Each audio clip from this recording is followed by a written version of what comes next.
Welcome back to another issue. I'm Beastie Boy. I'm Table.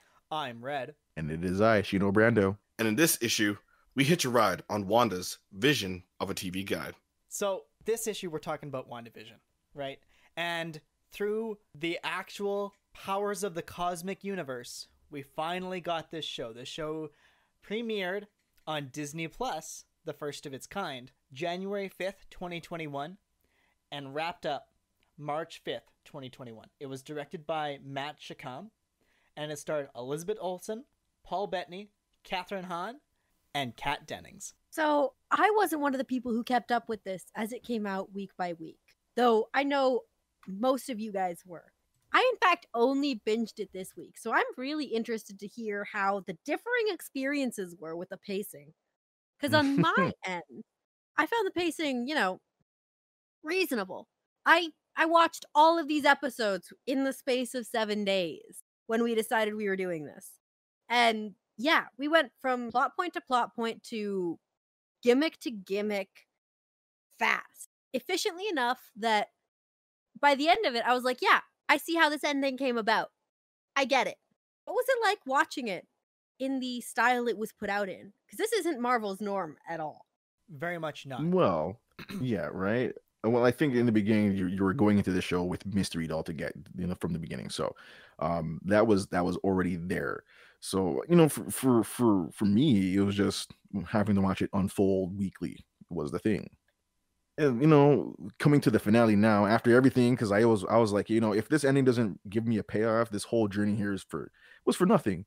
And the finale came out, and it was a finale, and I can't really gripe at it, like I said. And now that it's out, the entire thing makes sense to me as the mystery unfolded. So I, now that I appreciate it more now the ending's out there is what I should say, what I should be saying.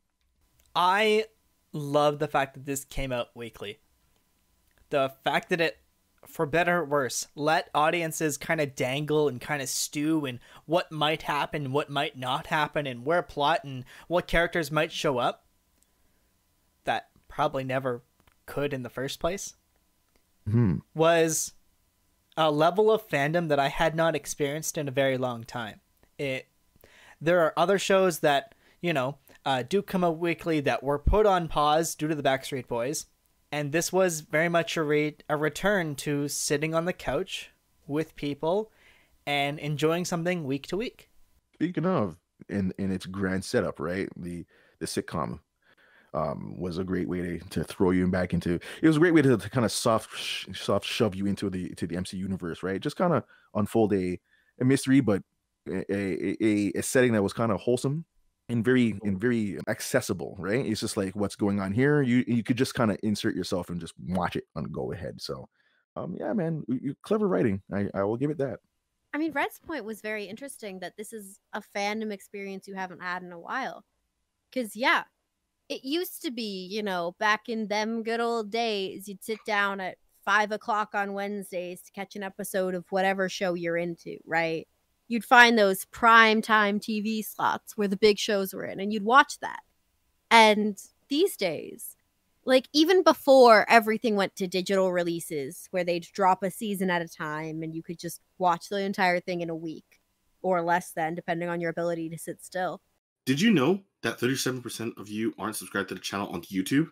You can help change that by hitting the subscribe button just below the video. And now back to the show. With everything being movie releases or big every few months kind of drops, it really changed the face of how we experience media. So by going back to this slower drip than the full deluge, I think that really forces people to keep engaged. Because, half of the reason all of the social media crap is so constant is because people want content.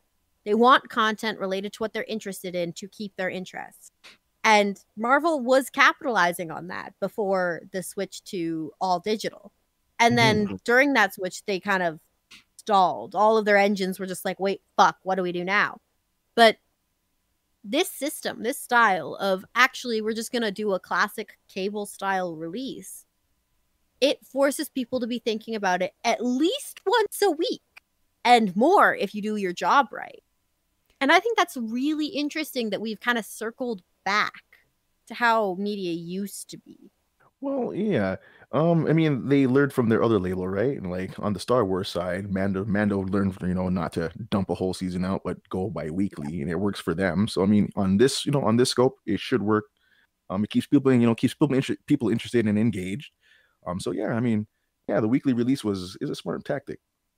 And Definitely to kick us works off, for the way the episodes are, yeah. we started our adventure in the episode called Film Before a Live Studio Audience, where we're set back in the black and white 50s. In my personal opinion, the weakest episode. I suppose if you're going in that direction, sure. Now seeing that with context and everything else, this had some setup to do. It had to establish, it had to set a footprint on where we were going a little bit, but not give away too much, which it certainly achieved. But now that we know and we have seen the finale, it's like, oh, okay, well, if I was going to do a rewatch, I know where I'm going to start. So on that aspect, I don't think I would ever come back to episode 1 and maybe the following one on a rewatch.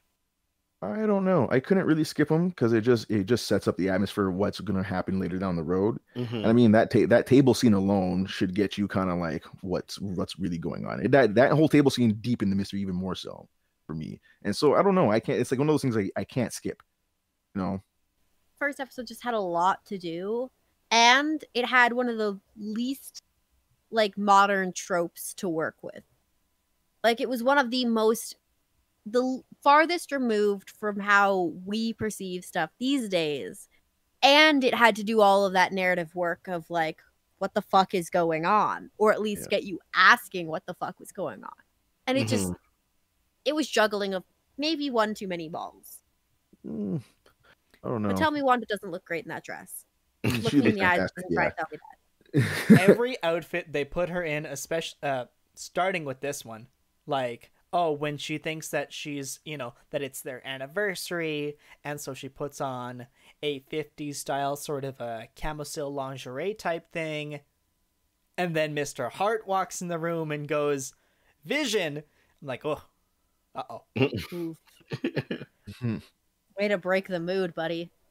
It was just wrong timing. This was also our first introduction into who I think is the best character in the show, and I am very much looking forward to my co-host agreeing or disagreeing. This is our first introduction into the character known as Agnes, where she tries to help Wanda make some dinner and just leaves her to her own devices. Just absolutely, in hindsight, we now know that she was just fucking with her. Damn. Yeah, basically. I think she was just kind of having fun. Let's be real. Yeah, right. Like, I don't know. She was there for her own internal reasons. She was fun near the very end, right, where she started exposing herself a little bit more. Yeah. Yeah, Agnes was a fun character until the grand throwaway. Surely we'll approach there. It was nice to build a cast within the world, right? That it wasn't just Wanda and Vision. That like, oh no, there are people here. I mean, as the series progressed, obviously that became more and more horrifying. But at the time, you're like, look, a full sitcom cast. There are people. And shot, or well, at least produced in 4:3 to fit a classic television. I'll give this show for doing the Wanda Origin 2.0. It gave me and probably most of the audience what we were wanting for, right? Because like just throughout the Avengers movies, you don't get much of Wanda or Vision. So I feel like those two, they kind of got robbed, and this series, kind of gives back to them. So I'm happy about that. Oh, you're absolutely right. They got sidelined real hard. I mean, as a comics person, when they're together was like brought up in the cinematic universe, I wasn't super thrown off. I was like, yeah, of course they're together. But just thinking about how that must have read to someone who really didn't know, the extended lore TM, or just have that extra context, it was practically out of left field. Like, it was one of those, the producers said they're together now. Shut your mouth and accept it. Kind of Yeah, vibe. exactly, right? It just kind of is. It's so weird. And so, like, the fact that she was so upset about it, and that was a significant point in both Infinity War and Endgame, that, you know, Yeah. Wanda's like, don't you fucking kill Vision, don't you do it. Yeah. And then he did, and she was like, oh my God. Yeah. Like, that was kind of weird in the context of the movies. So this really paid homage to their relationship and went, no, actually it was so much more than what we got to see on screen. There's a real romance happening. There's a real love growing. It's been there. That's what. No, I got kind of mad because like those last two entries, like in the Avengers lore, you don't get much out of them. So it was, it was happy to see like a healthy relationship on screen and them being, totally in love. And like I said, the sitcom feel was a good feel for them. And it was a great change of pace compared to like just the straight up action film all the time, right? Like honestly, it's funny that even with a Marvel property, if you want to I don't want to say take the piss or be tongue in cheek, but like you could turn it into a comedy if you wanted to, and it worked here.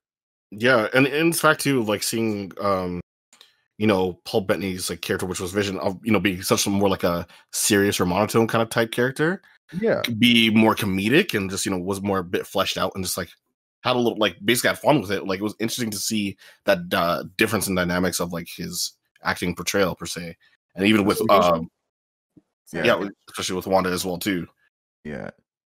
You mean Vision got to have a personality? What? Basically, that's what to say. Like fleshing out, we started getting some actual characters starting from like episode 3 going forward, right? Now refresh my memory. Episode 3, what happened there again? So episode 3 is when Dr. Nielsen, the doctor we rarely see for any other episode past this, comes in on now pregnant Wanda, and Vision is out going to get the doctor, and that's where he spends most of the episode after the doctor leaves because he's going on vacation. Vision starts to see that things aren't quite right. This is where Monica, or Geraldine as she's currently known, begins to become more of a mainstay in the series. This was the episode with the scene where he freed his coworker's mind, right? Nope, next one. No, it was a little bit after because it shouldn't have been too early, but it was like pretty close by. Okay, because I'm blending off the scenes, right? I think that scene's marvelous too. Even no matter how short it is, it's a testament to like how that shows pacing. Yeah, this is the first episode we see that Geraldine references something that didn't happen in the reality. She mentions the death of Pietro Maximoff in Against Ultron. You're right. Yeah. She breaks the veil, so to speak. Yeah. Right. And then Wanda was like, "What the fuck?" She's like, "How dare you mention my trauma in my safety bubble?" Fuck you. Literally. And then as we mentioned, like we watched something that explained that when she got blasted out, like for her to bring up Ultron was like breaking the fourth wall, and so she was ejected out of 4 walls herself, right? Yeah. Clever filmography there. Yeah, it was fun. I'll eternally be a little bit salty that the MCU Monica gets her powers via weird magic fuck up radiation. Yeah.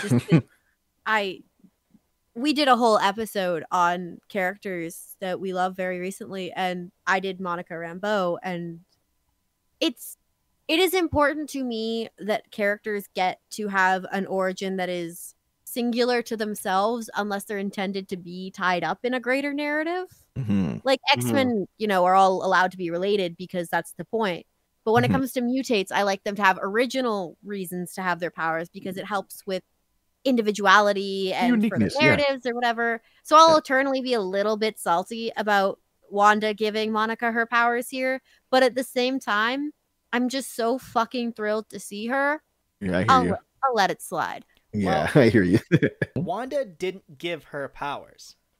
Wanda sparked her, and when later on in the series, when Monica on her own volition runs in with fair warning it's gonna fuck her up, runs back into the Hex to go talk to Wanda. She knows I it's mean, gonna give. She knows it's gonna mess with her. I see Because what you're She saying. was just tortured. Yes, she did just Right. escape Mhm. it. I And see what she you're saw saying. her own pants and her outfit and the drone that was all infused with things, and she started to put it together. And then, you know, she contacted an engineer that people speculated was somebody that it never could have been. Monica did it to herself. Wanda helped for sure. That's I still think you're missing my point of independence in per se, in that, you know, I'm more W- interested in the division of stories I- than allow- necessarily just strictly autonomy. But allow me, allow me. Red, as if Peter's spider bit him, and then he goes and bites other people, and they just become Spider-Man too, Oh, yeah, no, Yeah, right? It's not. exactly. It's not as That's it's not as unique. yeah, But like, you're right that she has some agency in gaining her powers, and that does matter. Like, it's definitely better than it could have been. I just wish it was better than it was. Yeah, fair point. Still though, Monica is great. She's there. She's one of my favorite characters as the series progresses. Yes. When she eventually does get her powers, it is my favorite joke that I didn't see anybody make. It was 1 witch, 2 witch, red witch, blue witch. Didn't see anybody make it. That's my joke. Thank you. That's Mhm. money. Up here, thank you. That's money. But speaking of witches, Heyo. we come to find out that, hey, our mainstay character, everybody thought, hang on, before I jump there, everybody thought it was Dottie. And if you thought it was Dottie, I'm sorry. I But couldn't see that. No. When Dottie didn't show up for 3 full episodes and Agatha was in every single one, really? Come on. Yeah, some people just can't read a narrative, and you know what? They should have paid more attention in high school English. I don't know what to tell you. damn. But our purple witch of the series, Mhm. who in my personal opinion has the catchiest fucking theme song in this whole shebang, it What a was fucking jingle! it was Agatha all along. I enjoy how Agatha reveals herself to Wanda. But I personally, and this was a series that I had very hyped up for myself and wanted to drive myself to see, because not only did it start phase 4, it was magic, it was this sorcerer's character that has a very rich backstory that we hadn't explored yet, and we knew that she was going to show up in a different property, so that ties her into bigger, more, dare I say, marvelous things to do with witchcraft and sorcery. And having her villain be traced back to what is an American origin of witchcraft and wizardry in the Salem witch trials. Yes. Fantastic. I just really liked how the purple magic looked. Okay, talking about Marvel effects, is a horse so dead that we actually have to dig it up to beat it some more. But Whoa. I think it's worth mentioning, because this was a TV series, not their normal movie stuff, that Mhm. yeah, the effects looked good. I enjoyed watching their weird magic shit, and it looked entertaining and interesting the whole time. Even when it was just stupid magic blasts, and I was like, glow sticks. But Mhm. you spilled the glow stick goo in the air, and now it's hovering. But like, it was good, and I think that whatever people were working on that deserve recognition for doing that for TV length episodes rather than the standard blockbuster. You heard me at the beginning say about the cast and the director. What you didn't hear me talk about was the budget. And that's because this show has just finished, and so the budget's not going to be available for us. But through every release that was made public anywhere, this show had the same budget as one of their traditional movies. So I find it, So scary.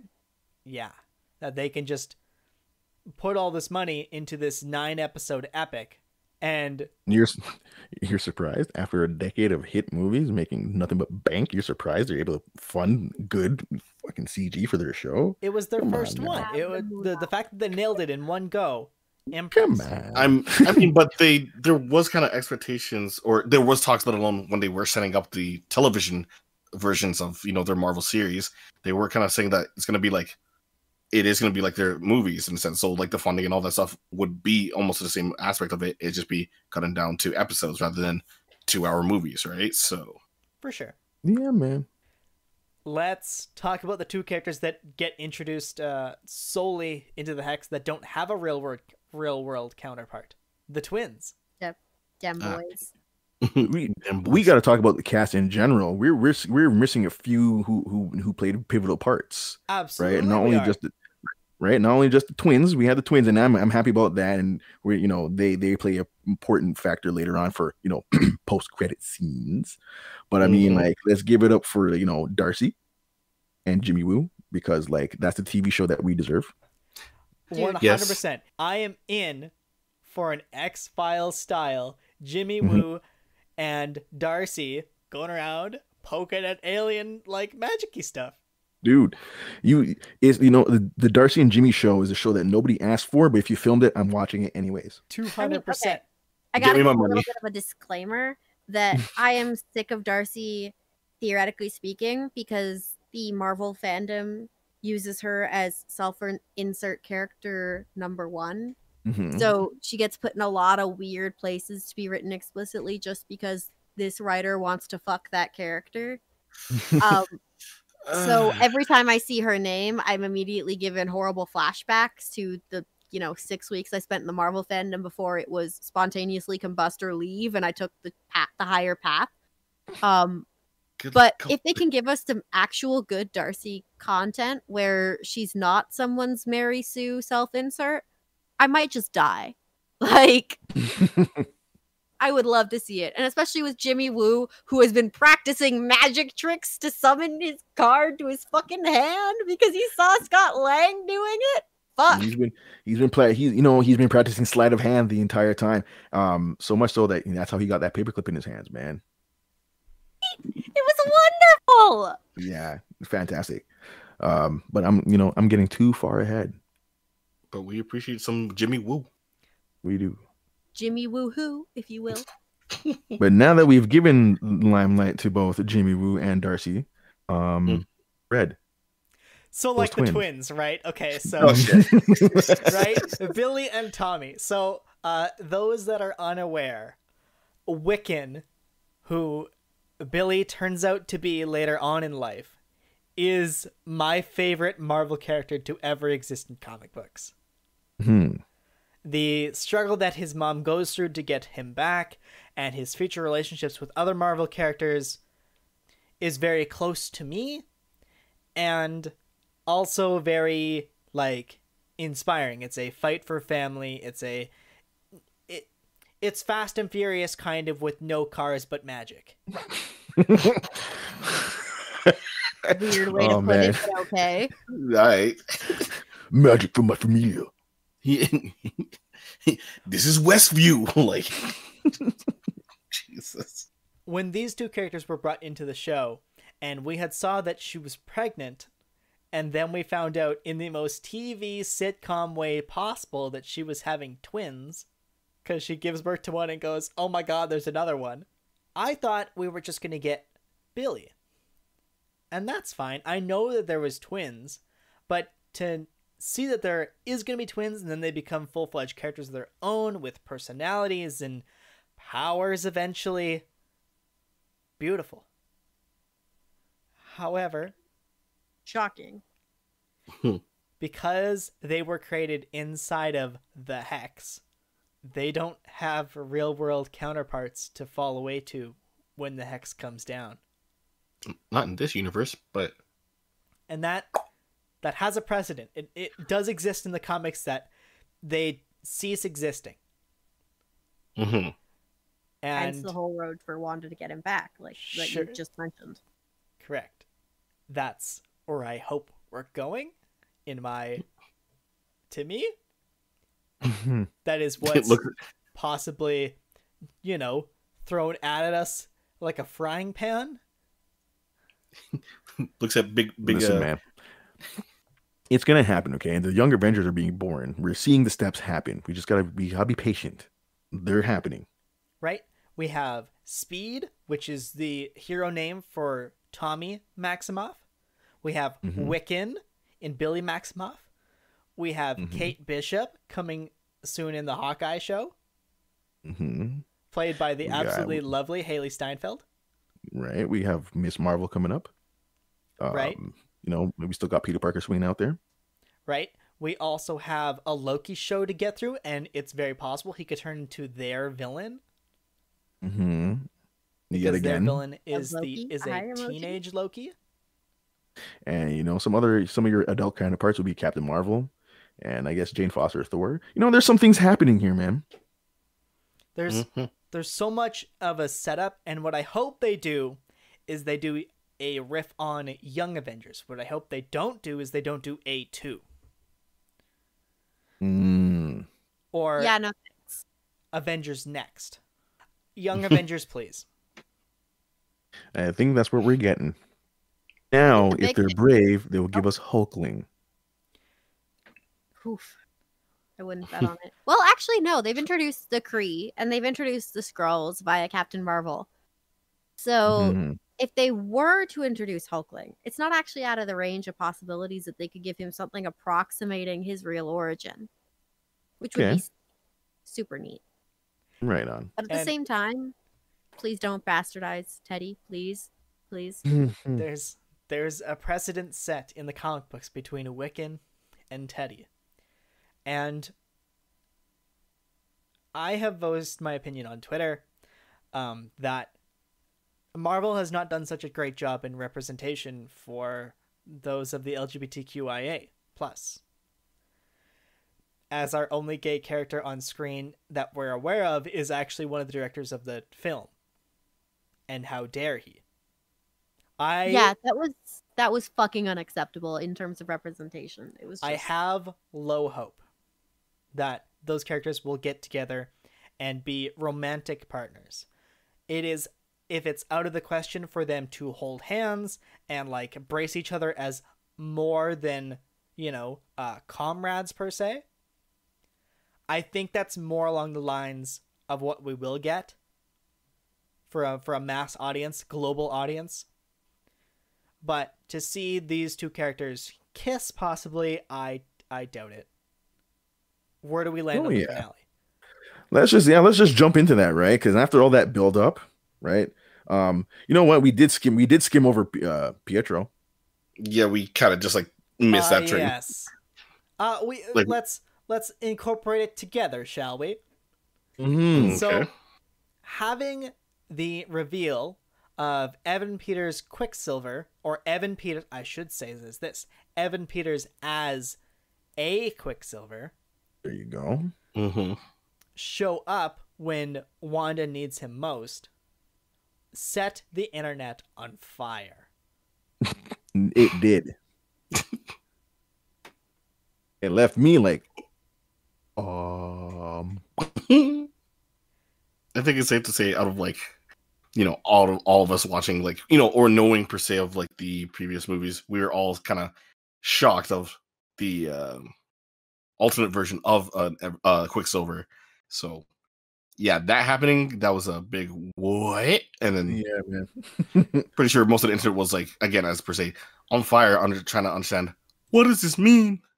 Is it mutants? Is it Mephisto? Is Dottie Mephisto? Is the bunny Mephisto? Am I Mephisto? Is it Agatha all along? We'll find out next time. Anyways. Scarlet Witch Z. Listen, I wanted X-Men to exist. I just knew it wasn't going to happen, but it was good seeing them play up on that a whole lot. Right? I think someone out there theorizes like showing off, like, you know, it was kind of like the good old stuff, but we're gonna give you something a bit better later on. You know? So as far as Quicksilvers go, this was a nice little, nod in that direction. Do you know how many times I saw that Sweet Dreams TM scene from the X-Men movie on my social media feeds following that fucker showing up? That's probably one too many. So many. I wasn't watching the show at this point, and I knew he was there. But it was nice to see him. It was good to see him. Yeah. So it's nice to see him, right? And the reason it lit the world on fire was because Evan Peters played the Quicksilver in the X-Men movies. And what we wanted, or what a lot of people wanted, I should say, and expected was that to be integral in some sort of multiverse, because we knew that Wanda's next movie she was going to be in was Doctor Strange 2, Multiverse of Madness. It was good to find out who Ralph was. That I think Agatha kept mentioning anyways. Sorry, Agnes at the time. Ah, gotcha. Yeah. Yeah. Right? She's always talking about Ralph. We found out it's Ralph Boner. He was a dick joke. So, no, please. I'm not the only one feeling burned by that. I'll say for my opinion real quick, I was kind of really caught off guard once they revealed that name reveal, and I was like, who the hell are you then? Damn. You know, I was like, when they said the name out loud, when Monica said it out loud, I was like, oh, I'm hoping that he corrects her and says, no, it's pronounced Bonner. But no, he giggles, and I'm like, man, the man's last name really is Boner. That's like you Really can Loki see it like setting up for it too, and I was like, ah, shit. If I may, in character, the character that we knew or that Ralph was playing in that scene with Monica, there was no way that man was going to look at that lady and go, yeah, it's Bonner, actually. That dude was going to play up a boner joke until the fucking cows came home. Oh, absolutely. Yeah, for sure. I mean, he is just a dick joke. Yeah, but it's a shit joke. think- Like, it's... Yeah. The directors released a statement that they felt that a lot of people are going to be disappointed by the finale in comparison to fan theories. It's just important not to disrespect your fans, I feel. Though, at the same time, no creator should ever have to apologize for telling the story they set out to, because, you know, they have the right to do what they want. They're producing the media, obviously.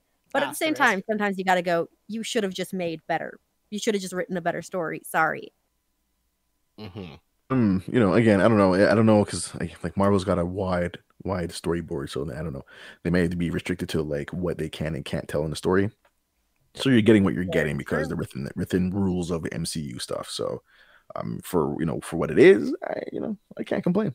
And the more I think about Pietro's inclusion, but not Pietro, is very similar. You can draw some parallels to that of somebody's going to correct me with his real name, but Childish Gambino. Danny Glover. Thank you. Showing up in the Spider-Man movie and is related to Miles Morales, where he is the most obvious fan cast and was at the time for Miles Morales. You took something that the fans wanted for sure, and you put him as close to that character as you possibly could without bridging a line. Fan service. It's a nod. Right. Yeah. Right. So nice to see him, but fuck him. Oh no, Boner. Rip to Ralph. Rip to Boner. So that brings us to fully the finale. Self-titled, the series finale. So AKA kind of going into Wanda this. versus everybody. Yeah, go ahead. Yeah. Sorry. So kind of going into the season finale, of that per se episode. First of all, I would like to say, fuck Hayward. He's a bitch. I hated him when I knew things were getting sus, and I just People thought he was Mephisto. Nah, we weren't going to get anything that satisfying. Don't kid yourself. Yeah, I was like, I just hated him. Yeah, he's just military bad guy.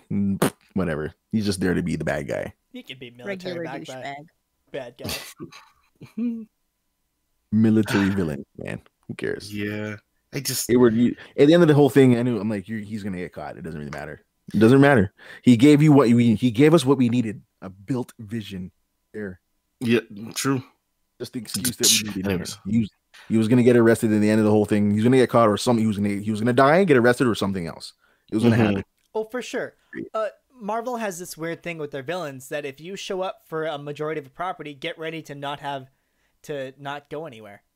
Yeah, you're gone, to be man. put on ice, and I guess we'll thaw you out. Maybe, probably not. Maybe. Yeah, Marvel has one of those, like, in case we ever figure out how to resurrect people from being cryogenically frozen, like freezers, where they just stick all of their villains after they use them once. Yeah. Like, we're never Yeah. getting Hayward again, man. He was just inserted for villain of the week. Mm-hmm. Weeks, I should say. That's about it, man. I can't see this guy be like, oh, I need to get revenge on Wanda. What are you gonna do? What are you gonna do? It's Wanda. Like, what are you gonna do? She has Join literal Hydra. like magic What are they powers gonna do? to completely absurd degrees, bro. What you gonna Yeah, do? man. What are you gonna do? What's Hydra gonna do? Team up with AIM? What are they gonna do? Nothing. Mm. It's Wanda, man. They're Yeah. doomed, man. So like the Hayward gone. That's gone. Still hate the However, motherfucker. who is also put back in her toy box is Agatha. Yeah. Let me be the first to say, the biggest criticism with a lot of the Marvel movies is we have a character that is very the negative version of our hero-ish, and then we put them somewhere else, and then they make some character development. Marvel is so attached to the idea of having their main hero versus an antagonist that is so like them but not. They did it in this series. Want to give a track record? It's so many. Yeah. times. What? Obadiah Stane. Let's start with Iron Man 1. As I say, Iron Man and Ironmonger. Let's go. Yeah. Uh-huh. Yeah, American Red Skull. Let's go. I think Also, who else can we bring up? Vision Hulk and Jarvis. Abomination. Or Vision and Ultron. Ultron, right? Yeah. Hulk Mhm. Abomination. It's Ant-Man and T'Challa- Yellow Jacket. right. T'Challa, Eric Killmonger. Mhm. I think the big thing is the point of one of those fights is, you know, to set up this other character as their foil, to, you know, illustrate in your protagonist their own weaknesses, their own dark sides, and have them both literally and metaphorically kick their own ass. But Mhm. Marvel's not doing that. They're cheaping out on really figuring Anymore. out anything interesting. Obadiah Stane was a matter of like parallels and foiling. Everyone after that, it's up for debate. Killmonger was actually deliberately not a foil in the traditional sense and was Right. instead a very clear contrast. So that one stands up as well. I'll let it slide. But in general, it's a lazy move. Yeah. And they did a lot of kind of lazy or just habitual Marvel moves with Agatha. Like another thing that they did was, so let's all be clear. Wanda did some shitty stuff in this series. She mind controlled and tortured an entire town for an extended period of time. That For is what a we very long call time. bad. That's bad. Now, the only people to call her out were kind of Sword, but like in a weird way, and also using weapons. And then Agatha, who directly said, heroes don't torture people. Now, there can be some merit to having your villain call out your hero because, you know, it means, oh, they have a point. They're not just crazy evil TM. But what it generally does is it invalidates those arguments because it presents the villain as so wrong in all these other aspects. I mean, fuck, Agatha literally killed a dog. Like, you expect me to take anything she says seriously after that? And she killed No. Sparky too. Yeah. So by having that criticism come from Agatha, it means no one else can make that criticism and actually make Wanda face the consequences of her own actions, which is she hurt a lot of people. And that I'm not a big fan of. Yeah, well, you know, the whole theme of this show was grief and getting over it, and the missteps you take in between, right? Of cheap, cheap band-aids, the cheap band-aid effect, rather than just going through the whole therapy. And she had to live up to that, right? She went there out of grief. She had a moment of grief, and in that grief, she chose a very selfish, cheap therapy right there. She took the band-aid effect, right? Just patch it up. It's gonna be okay. Whatever. It doesn't matter. If you ignore it, it should be fine. So yeah, I mean, I can understand grief is a fucked thing that makes you do some fucked up things. And here she did it, right? Here she did it. And at the end of it, you can see, she's remorseful for it, right? And she walks away with her head down, not making any eye contact because she does feel ashamed of like, I hurt people, and people in this world here, and they look to me with trust because I was on a part of a team that takes care of the world, and so I just did this to them. So like your place right now, not really good standing, and I can understand, man. Like grief is a hell of a thing. And Yeah. to her own I merit, just wish there'd been more explicit remorse rather than just being ashamed. To her own merit, she does decide that, you know what? Being around people, not for me. I'm going to self-isolate myself in the woods by myself and instead put the energy that was grief and torture and now sadness for not only losing her husband, but her 2 children into this craft that I have now been introduced to.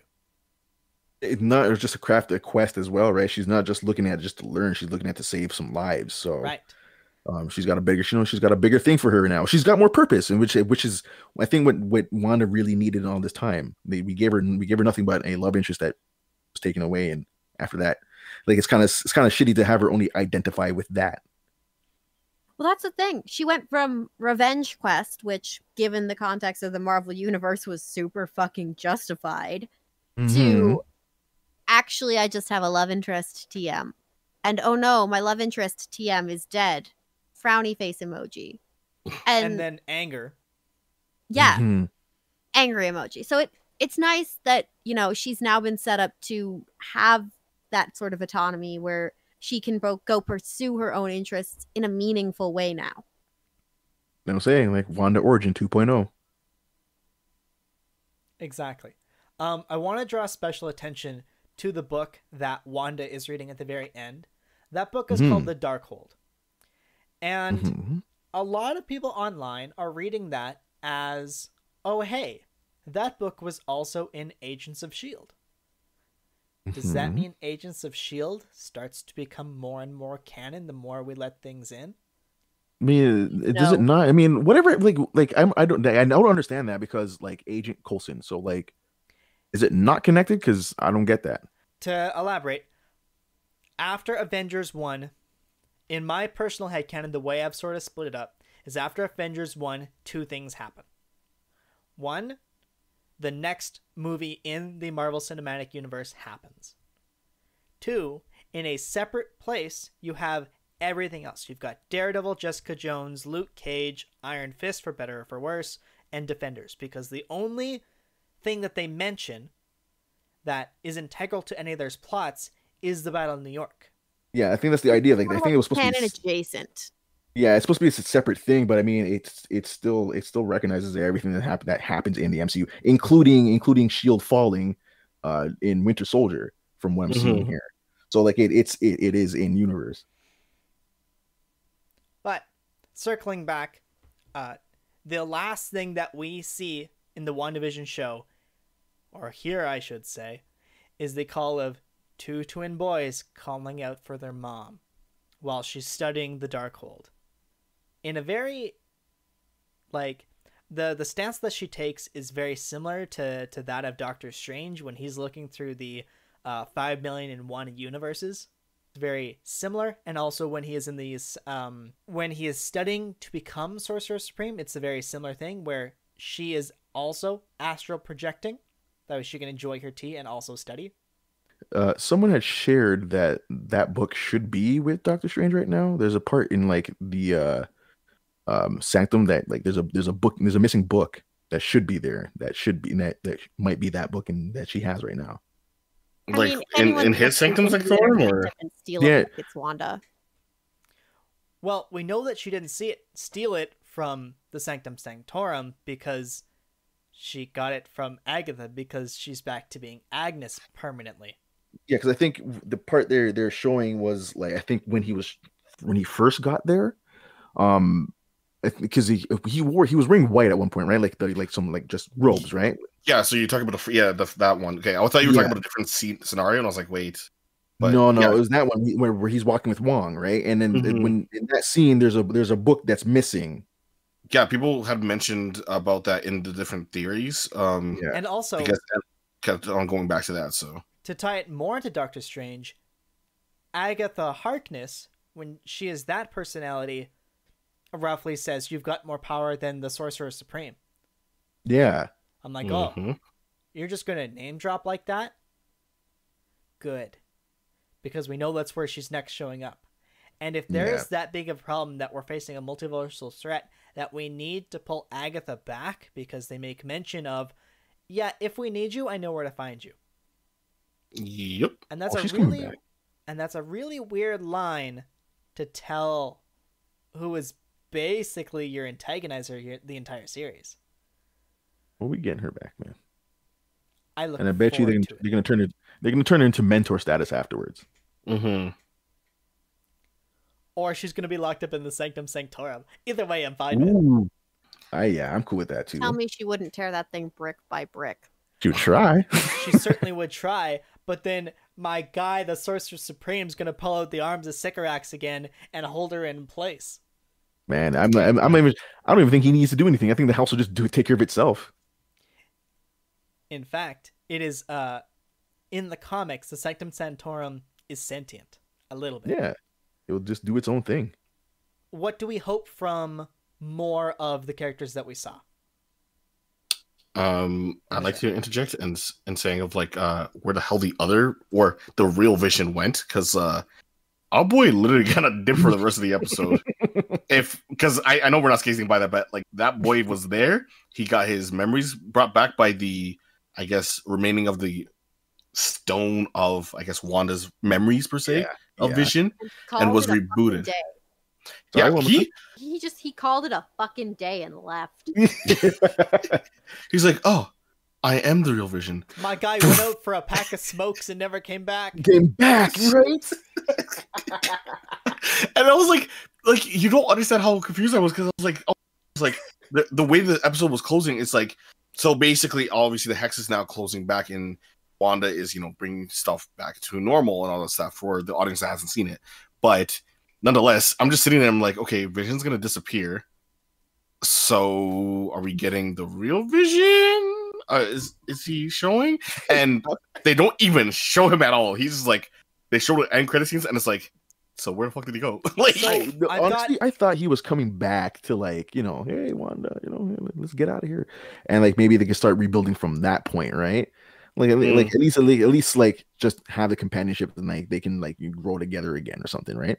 But no, man, just fucked off. So I thought he was gonna fuse with the original. I gotta go think about your war crimes for a bit. See you later. Yeah. All jokes aside, I probably can think of the real reason that Vision left. And it is because one Vision was Wanda's plaything for a while, and the other one was created out of Hayward's wanting of a weapon. So he fled as to no longer be controlled anymore. True enough. Yeah, that's totally fair. I like that. I gotta go. I was just like, I was hoping for them to like possibly fuse back, like in the comics, or fuse together in some sort of way. Yeah, my mind went there too. Yep. So not the only one, right? And I was like, and like as we all just mentioned, like this man really said, "Man, I gotta go grab some milk. I gotta be right back." Never came back. What? I'm just gonna go pick up the kids from school. Oh, the kids don't exist anymore. Bye. Yeah, the kids are at home though. Yeah, but the other kids, we don't have any other. He's like, let's not fight. You have amnesia. Let me just touch your forehead. There you go. No more amnesia. And he's like, oh yeah, I remember fucking everything. Later. I know who I am. To break up. Shit. I'm just gonna put it out there that it's rough that Wanda has to watch her beau die for the third time. That's so rough. Hey. That is pretty rough. At least, when that departure happens, you could call it both ways consensual. Enclosure, right? She can actually say bye this time. Yeah. I do like the illusion of her in an isolated cabin becoming more powerful. It gave me inklings of like, a Bruce Banner hiding out there, and like, oh, now I can control the Hulk. Get it? You know what I mean? Oh my god, that makes holy shit. I was like feeling that kind of vibe too, and I was like, kind of Hulkish. Like that's what I felt as soon as I saw that scene. I was like, oh my god, that's very Hulk like. Sweat pants. She was comfy, okay. At the very top of her tiara if you look closely, it's on screen right now, but you can see what very much looks like Magneto's M of his and let me tell you, although the M could be, you know, Magneto and could be an homage just for us, you know what I think it is? I think the M is for Mephisto. Fuck off. The M is for Mom of the Year. Okay, don't Yo, worry. hey, yo. Oh man. No, the M is for Maximoff. Come on, guys, get it together. Ooh, Slick. branding, I like it. branding. Right on. Maximoff TM. Like, So Yeah, outfit looks dope. I do like the addition of the cape with hood. yeah, Awesome. oh, it's a nice touch. yeah. Cape hood combo. Cape hood Yeah. combo. No, where it's not just on the costume permanently. It's actually optional. Badass. Like her husband had. Yeah. Do we have favorite episodes? You know what?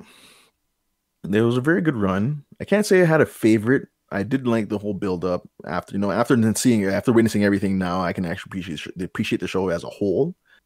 I'm just thrilled we now have official MC rules for her powers, so it can stop being generic psychic glowy shit, and we can really get into what the Scarlet Witch can do. I'll honestly give it to episode I believe it's 8 and 9, whereas like because 8 was the setup for, or not setup, but like I guess the backstory for Wanda, correct? Yes, sir. Yeah, so like I honestly, because I'd like that episode just so that you can understand, like, yes, it was kind of like a slow paced kind of situation, but it was, I think, in understanding of like the MCU lore of per se the character, you can understand of like you get to see Wanda as a kid, what her family was like, and obviously with her brother, and like what the situation was with the Stark, I believe, was it missile? Yeah. Is it? Yeah. And you get to see that intro of that, and then you see obviously what was happening behind the scenes of like how she actually, what was the cause of her powers, how she became introduced with the stone, and then going on from that of like how everything built up, what was happening for the trauma, and what was so bottled up, and what was going on in her mind. And I think that was like a really good. I think it was a necessary and good, like slow paced episode for people to understand. Oh, this is what was happening. This is why she has so much going on in her head, and this is why she's so like pissed off with everything. And then obviously episode 9, as it was with everything concluding, but just understanding Hayward is a dick. Lastly, my favorite episode, when the twins are born. They were pretty cute. Babies. For me, WandaVision was getting over the grief. We're now this is the one that anchors to that whole thing, and where these Monica was the one who was punished because she wasn't there because she snapped out. She wasn't there for Maria, and then Vision was killed twice even. Yes. So for me, I think that we were now dealing with all that grief from the last from Infinity War and Endgame, and now that we can see that people are healing, we don't have to go back to that anymore. That's done. That's all done. Understandable. Give it one case study of, what is grief like for these people in this world, and now we'll carry on with our normal bang bam quippy bullshit. I mean, there's no point in going looking for there's no point in trying to direct us towards a new evil if you keep reflecting on what the past evil just did. Like we're there, and now people are getting over it. So what else is there now? No, totally fair. But hey, next up, Falcon and Winter Soldier. And so, with that look towards the future, Beastie?